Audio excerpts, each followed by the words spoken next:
ఇవాళ అబద్ధం చెప్పకూడదు. యాక్చువల్గా నాకు సెషన్ లేదని చెప్పారు. నేను చెప్పిన అయినా వస్తా, నాకు సెషన్ కోసం రావట్లేదు. ఎందుకంటే నేను ఎప్పటికీ రోజు పొద్దున్న లేస్తే ఒర్రేది నా పనే ఇది. మైక్ పట్టుడు ఒర్రుడు వచ్చుడు ఇదే నా పని. యాక్చువల్గా ఇవాళన్నా ప్రశాంతంగా ఉందాం అనుకున్నా.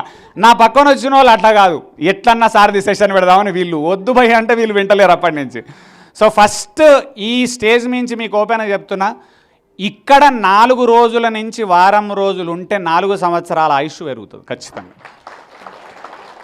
అయితే మీరందరూ చాలా అదృష్టవంతులు. 10 ఏళ్ళు 20 ఏళ్ళు 15 ఏళ్ళ నుంచి ఈ ఆశ్రమాలకు రావడం ఎంత ఆనందదాయకమైన విషయం. కానీ ఒక చిన్న తప్పు మనందరం చేస్తున్నాం. ఏంటంటే మనం వస్తున్నాం కానీ పిల్లలను పట్టుకురావట్లేదు.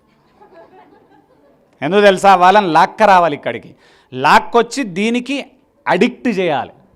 ఫస్ట్లో ఏది కూడా అలవాటు కాదు, తర్వాత అడిక్ట్ అవుతుంది. నా దృష్టిలో చెడు విషయాలకు అడిక్ట్ అవుతున్నారు పిల్లలు. మంచి విషయాలకు మనం వాళ్ళను అడిక్ట్ చేయాలి. సో ఇది అద్భుతమైన ఆశ్రమం. 10 సార్లు చూపించిన తర్వాత ఏమవుతుంది తెలుసా?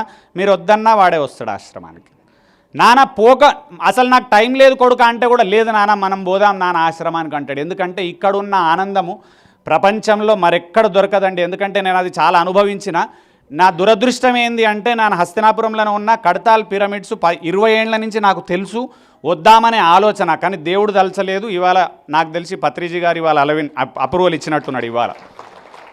వద్దామని ఎప్పటి నుంచి తెలుసా? 50,000 మంది 1,00,000 మందికి ఒక ప్లేస్లో ధ్యానం చేసే కేంద్రం తయారు చేసిండు పత్రిజీ గారు అని అన్న రోజు నుంచి చూడాలి చూడాలి చూడాలి చూడాలి. ఎందుకు కాలేదనేది నాకు తెలియదు. దాని వెనకాల దురదృష్టం ఉండొచ్చు, దాన్ని నమ్మాల్సిందే ఖచ్చితంగా. ఇవాళ ఆ అదృష్టం కలిగింది ఇవాళ. సో ఇవాళ రావడం జరిగింది.